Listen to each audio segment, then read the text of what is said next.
మేషరాశి.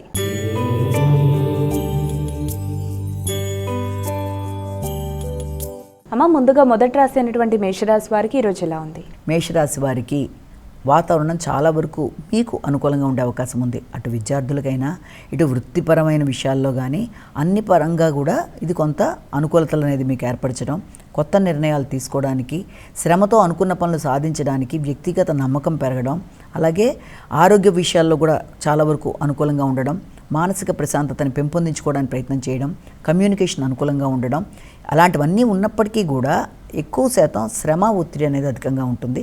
ముఖ్యంగా గవర్నమెంట్ సంబంధించిన పనులు కానీ, లేకపోతే ఏదైనా ట్యాక్సులకు సంబంధించిన విషయాల్లో కానీ అధిక శ్రద్ధ తీసుకుంటూ ముందుకు పెడతారు. కంటి ఆరోగ్య విషయంలో మాత్రం తగిన జాగ్రత్తలతో ముందుకు వెళ్ళడానికి ప్రయత్నం చేయాలి.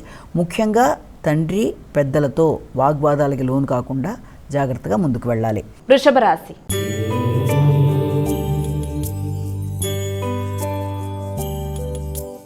అమ్మ, తదుపరి రాశి అయినటువంటి వృషభ రాశి వారికి ఈరోజు ఎలా ఉంది? వీరు ఎటువంటి పరిహారాలు పాటించాలి? వృషభ రాశి వారి విషయాన్ని కనుక తీసుకున్నట్లయితే వృషభ రాశి వాళ్ళకి వృత్తిపరమైన విషయాల మీద అధిక శ్రద్ధ, బాధ్యతలు, గౌరవం, అలా కొన్ని చేంజెస్ కూడా వచ్చే అవకాశాలు అనడానికి అవకాశం ఉన్నప్పటికీ కూడా అది మీ అభివృద్ధికి అన్ని విధాలుగా కూడా ఉపయోగపడే విధంగా ఉంటుంది. అంటే వృత్తిపరమైన విషయాలలో ఉన్నత స్థాయి వ్యక్తుల యొక్క సహకారం, ఉన్నతాధికారుల యొక్క సహకారంతో అనుకున్న పనులు నిర్వర్తించడానికి ప్రయత్నం చేస్తారు.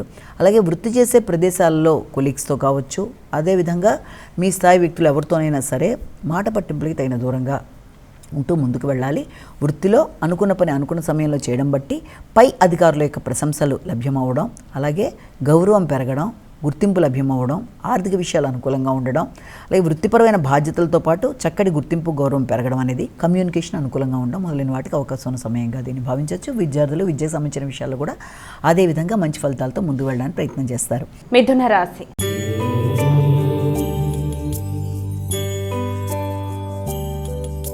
అమ్మ, తదుపరి రాశి అయినటువంటి మిథున రాశి వారికి ఈరోజు ఎలా ఉంది? మిథున రాశి వాళ్ళకి దూర ప్రయాణాలకి, దూర ప్రదేశాలలో వృత్తిపరమైన విషయాల మీద దృష్టి సాధించడానికి, అలాగే నూతన వృత్తుల కొరకు ప్రయత్నాలు చేయడంలో దూర ప్రదేశాల నుంచి మీకు ఏదైనా ఇంటర్వ్యూలు మొదలైనవి రావడం, మొదలైన వాటి కొరకు మీరు ఆత్మీయులైన వ్యక్తుల యొక్క సహకారాన్ని కోరుకోవడం, ఇలాంటి వాటన్నిటికీ అవకాశం ఉన్నప్పటికీ ముఖ్యంగా వ్యక్తిగత ఆలోచనలలో అధిక ఎమోషన్స్తో తీసుకునే నిర్ణయాలకి మొదటిగా దూరంగా ఉండాలి.